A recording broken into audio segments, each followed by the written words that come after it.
অন্ধকারের দু চোখ আলোয় ভর প্রভু। হ্যাঁ, আজকে এটা ছিল আমার সকালের ব্রেকফাস্ট, দুধ কমপ্লেক্স। অন্য কারুর যদি সাথী হব, তবে তোমায় কেন মন দিলাম। হ্যাঁ, এটাই তো বলছি। আসলে গান গাইতে যেরকম ভালো লাগে, গান শুনতে আমি ভীষণ ভালোবাসি। আমি প্রথম থেকেই ছোট্টবেলা থেকে তো গান শিখতাম, তাই জন্য গানের প্রতি একটা আলাদাই টান আছে। তো বাড়ির কাজ করতে করতে গান করি আমি, আমার ভীষণ মনে হয় যেন সময়টা কীভাবে পেরিয়ে যাচ্ছে। তো আমি এইভাবে গান করি আর মনটা আমি দেখি খুব ভালো থাকে। আর কি বলবো তোমাদের, বাড়ির কাজ কিভাবে এগিয়ে যায়।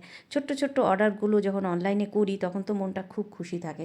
একটা ছোট্ট অর্ডার করেছিলাম প্রেসার কুকার। সেদিনও আকাশে ছিল কত তারা, আজও মনে আছে তোমারই কথা। আর এইভাবে গান গাইতে গাইতে যখন আমি বাড়ির কাজগুলো করি, আমার কাজগুলো যেন এগিয়ে যায়। আর এই ছোট্ট প্রেসার কুকারটা অর্ডার করেছিলাম, যদিও এরকম একটা বাড়িতে রয়েছে, তো এইটা নিয়ে এসেছি। আরও বাড়িতে চিকেন স্টু বা কখনো হয় না কি মটন করছি, হঠাৎ করে একটা ছোট্ট প্রেসার কুকার হাতের সামনে আছে, চাপিয়ে দিলাম রাতে রান্না। আর দেখতেও সুন্দর আর রান্নাটাও ভীষণ সুন্দর হয়। তো এটাতেই বানিয়ে ফেললাম আজকে খাবার। তো যেহেতু আজকে নিরামিষ খাবার ছিল, সেই জন্য আজকে খিচুড়ি করেছিলাম। আর এইদিকে ছিল একটুখানি প্রেসার কুকারে এটা বসাবো বলে। তারপর আজকে মাশরুম রান্না করেছিলাম। মাশরুমটা খেতে ভীষণই ভালো লাগে।